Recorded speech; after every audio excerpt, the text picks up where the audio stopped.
Hello and welcome back to the Movie Memo Recaps. Today we are going to recap a 2010 movie titled Red. Please be advised that there will be spoilers ahead. At precisely 6 a.m., Frank Moses begins his day. He heads to the kitchen for his morning coffee, which is followed by a workout. When he receives his pension check, a wave of happiness washes over him, prompting him to call his representative at the pension administration, Sarah. As he introduces himself, her demeanor brightens instantly.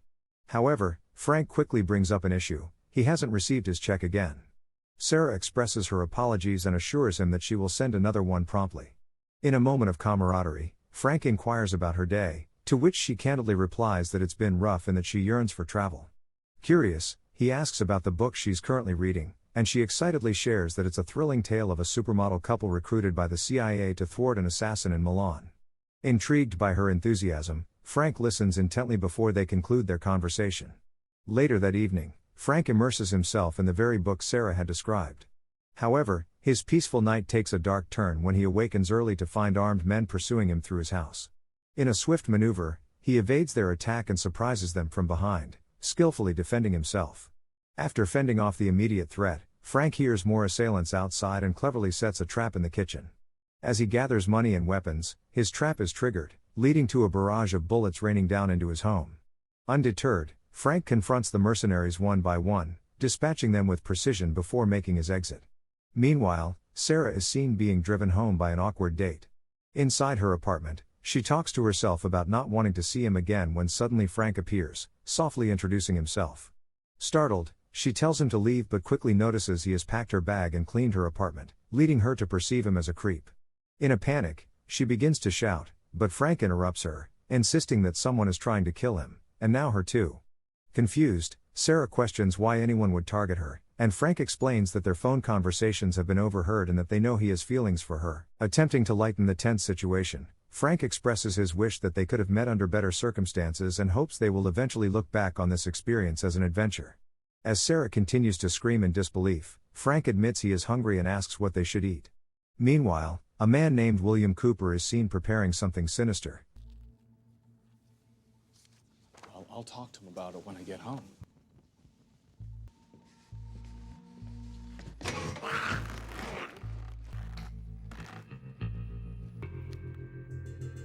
He meets a woman outside who informs him of a new target. Cooper learns that his target is a retired CIA analyst. In New Orleans, Frank and Sarah check into a motel where he ties her to a bed. She pleads for her release, promising not to press charges if he lets her go, but he insists they are beyond that point. He claims to be with the CIA, but she remains skeptical.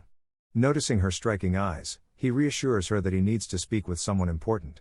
The scene shifts to Joe, who struggles with his television when a woman offers assistance.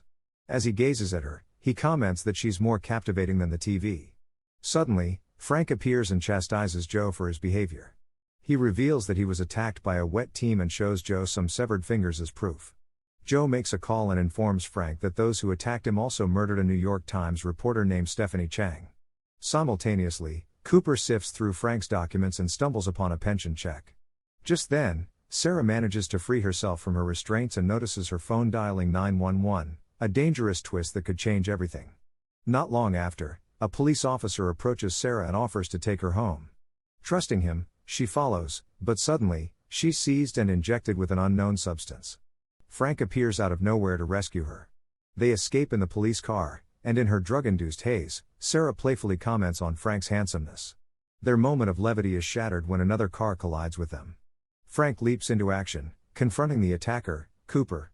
As he returns to the car, Sarah realizes that Frank really is with the CIA. Frank quickly contacts the police over the radio, alerting them to a suspect driving a black SUV.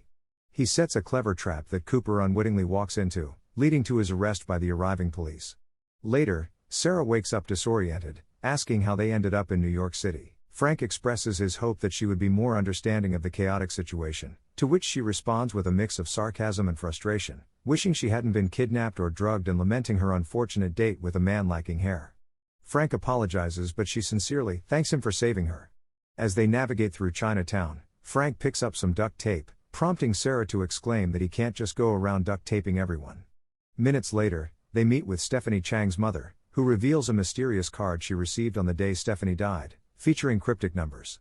Intrigued, Frank inquires about Stephanie's college, and upon learning it, he explains that the numbers correspond to a classification system for Asian literature. When Sarah asks how he knows this, Frank surprises her by speaking fluent Chinese, leaving her impressed. They discover a book containing a note with a list of names, most of whom have recently died under suspicious circumstances, except for one man who remains alive. Frank attempts to call this man, only to find out he has just been murdered. Meanwhile, at the CIA, Cooper confronts his superior, insisting that Frank is not an analyst. She hands him a note indicating that he will meet the records keeper. Cooper is taken aback to learn that this place doesn't officially exist. When the records keeper presents Frank's files, they are entirely redacted. The records keeper reveals that Frank Moses was one of the CIA's most effective black ops agents, explaining that some bureaucrat labeled him as Red upon retirement. When Cooper asks what Red means, the records keeper clarifies, RED, or retired, extremely dangerous. He adds that agents like Frank are no longer being made, which brings a smile to Cooper's face. Frank tells Sarah they need to locate Marvin Boggs and they set off in a motorboat. Upon reaching Marvin's hideout, they find him in a precarious situation. When Frank reassures him that they aren't there to kill him, Marvin asks for help with a knife lodged near his groin. As Marvin leads them to his home, Sarah questions why he doesn't live in the actual house. Marvin explains he prefers not to attract attention. When Frank mentions his recent attack, Marvin begins rambling about how untrustworthy systems are: phones, satellites, dentists, surrounded by constant surveillance. Frank interrupts him and hands over the list of deceased individuals. Marvin reviews his files and discovers that 5 names from the list were in Guatemala in 1981 during a devastating incident where a village was destroyed. They were tasked with covering it up. Excitedly, Marvin exclaims that he never thought he'd have the chance to confront those responsible again. However, Marvin soon grows suspicious of Sarah and suggests they need to eliminate her. Frank firmly counters that they won't do that because he values her presence. Just then, Marvin spots a helicopter overhead and notes its registration number, N9748C. Sarah then informs them that one of the men on their list, known as Singer, will be at the air freight terminal tomorrow. The following day, the trio makes their way to the terminal when Marvin unexpectedly seizes a woman, convinced she has been tailing them. He accuses her of carrying a camera, but Frank quickly intervenes, showing Marvin that her bag is empty. Disheartened by this revelation, Marvin is instructed by Frank to retrieve the car. Shortly thereafter, they encounter Singer, who reveals that a reporter had inquired about Guatemala, but he refrained from sharing any information. Frank grimly informs him that everyone associated with Guatemala is now dead, leaving only the 3 of them alive.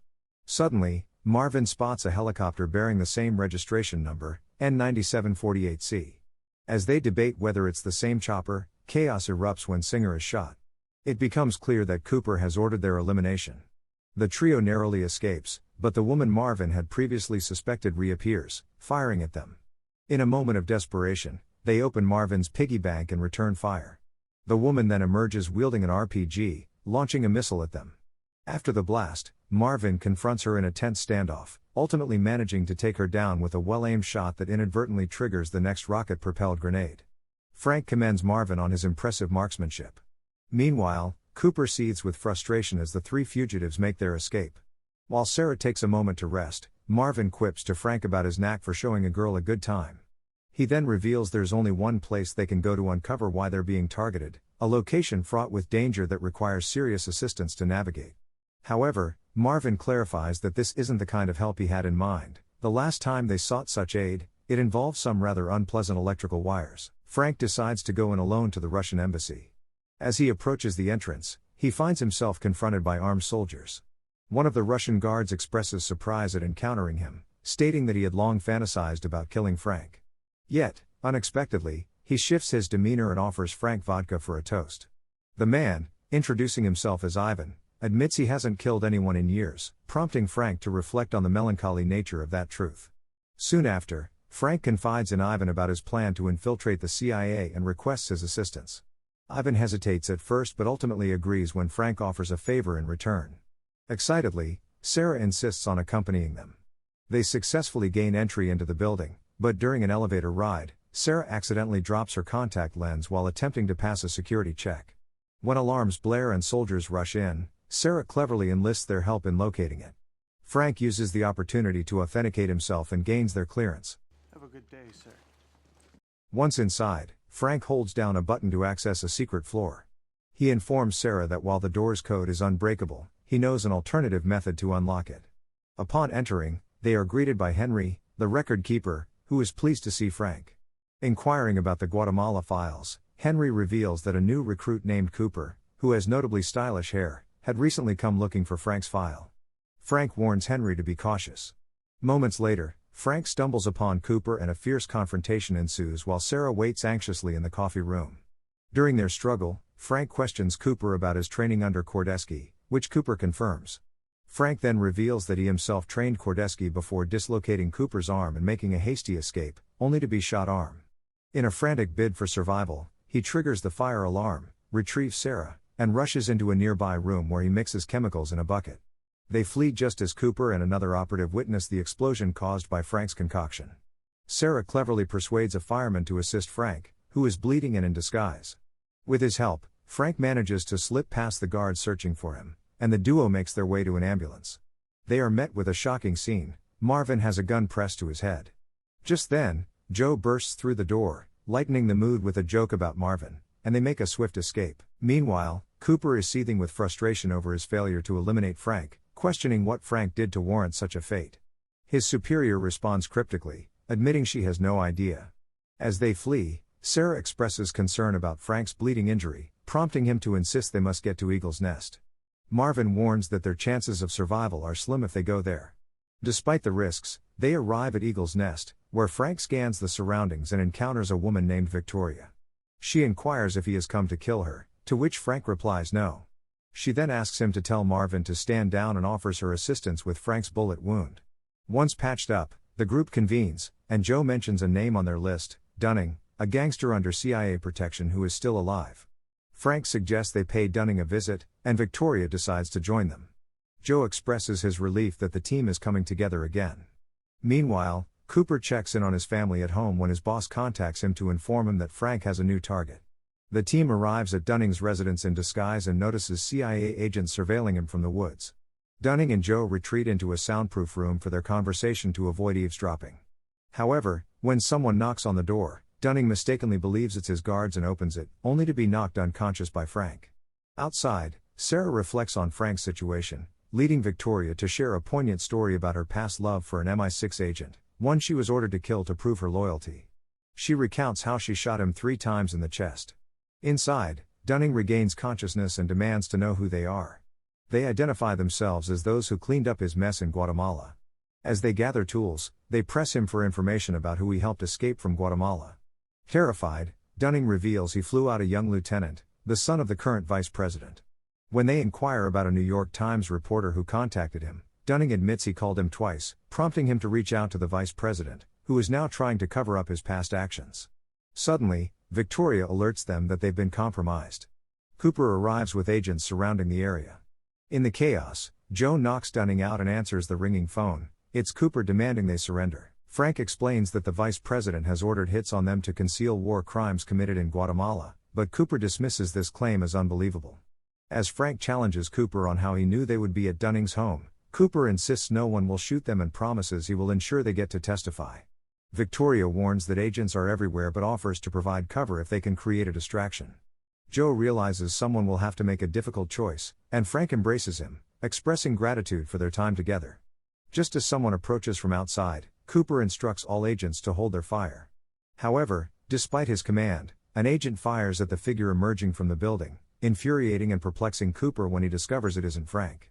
In the ensuing chaos, Frank and Marvin seize the opportunity to escape while Victoria provides cover for them.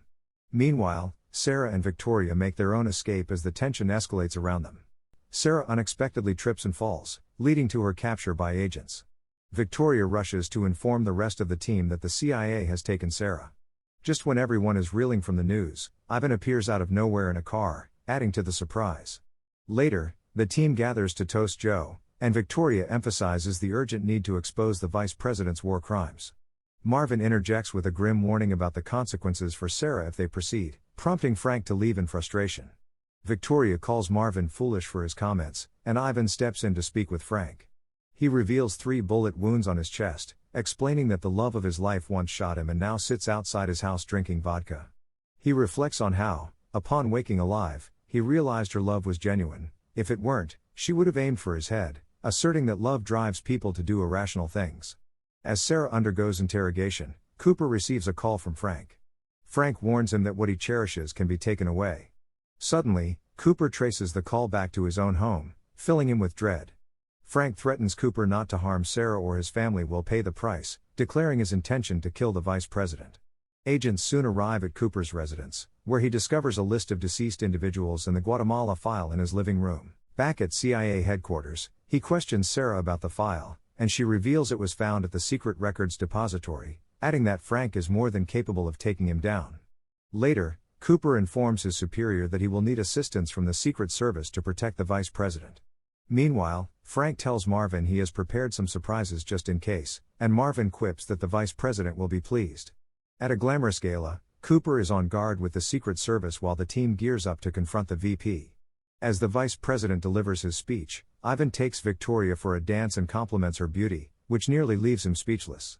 When the music stops, Ivan discreetly begins his operation, spraying an unknown substance around the room.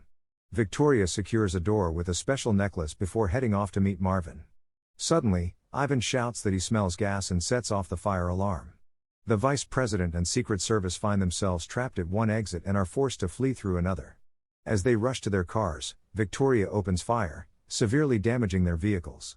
While Cooper scrambles to reach them, Ivan arrives via elevator, picks up a pen, and detonates a bomb in the vice president's backup car that has just pulled up. The Secret Service quickly ushers the vice president back inside as Cooper races toward an unmanned heavy machine gun. Meanwhile, Victoria continues to thwart the Secret Service's efforts with Marvin's assistance. As the Secret Service hastily retreats with the vice president, Marvin reflects on how he once perceived them as tougher. In their desperate attempt to escape, gunfire erupts, and tragically, Victoria is struck. In a bid to create a diversion, Marvin deploys smoke grenades, allowing them to flee. Despite his efforts, Victoria insists she is no longer of any use and urges him to leave her behind. Determined to escape on her own, she finds herself trapped and hears the ominous approach of police sirens. Just then, Ivan appears out of nowhere, helping her pry open the door. In a moment of vulnerability, Victoria confesses her love for him, to which he responds simply, "I know." Outside, the vice president and the Secret Service are startled to see Marvin barreling toward them wearing a suicide vest. Panic ensues as they scramble for safety, and when a presidential car arrives, the vice president hurriedly climbs in. Cooper, witnessing the chaos, shouts for them to halt, but his voice goes unheard. Moments later, the driver turns his head, it's Frank, in pursuit of them. The vice president later awakens to find Frank recounting his experiences in Guatemala and the atrocities he witnessed, prompting tears from the VP. Frank then contacts Cooper, demanding that Sarah be brought to a nearby power plant within 15 minutes or he will kill the vice president. Cooper promptly informs his superior of their location and urges her to alert the Secret Service. When Cooper arrives at the power plant, he confronts Frank, declaring that it's over. Frank retorts that they will see about that. Just then, a limousine pulls up, revealing Cooper's boss along with Sarah and Denning, yet there are no Secret Service agents in sight. Confusion washes over Cooper as Denning unexpectedly shoots the vice president. Frank declares that Sarah will be set free, while Denning insists he must sacrifice his life for hers. He reveals to Sarah that he tore up all those checks just to speak with her, to which she replies she already knew. Denning orders Cooper to cuff Frank, which he does. Wilkes, how it goes. Moses, you kill him and the girl? However, suspecting treachery from both his boss and Denning, he discreetly hands Frank the key. Denning then ominously states that the world will learn of Frank's actions against the VP and Sarah. Suddenly, Frank strides toward them menacingly. In a swift turn of events, Cooper shoots his boss, leading to a flurry of gunfire where everyone else is shot down as Frank crushes Denning's throat. The team emerges from the shadows, and Frank embraces Sarah tightly. He expresses gratitude to Cooper, who assures him that he will handle everything from here on out. In a bizarre twist, Marvin shoots an already deceased body and quips about pancakes. As they drive home, relief washes over them, no one is pursuing them anymore. However, Ivan reminds Frank of a favor owed. Marvin is incredulous that Frank would owe Ivan anything, but Ivan casually explains it's just a minor nuclear issue in Moldova. Sarah asks if they can leave now, and Frank agrees, leaning in for a kiss as they share a moment of intimacy amidst the chaos they've endured. Thank you for watching. If you are new, don't forget to subscribe for more recaps. Until next time, have a nice day.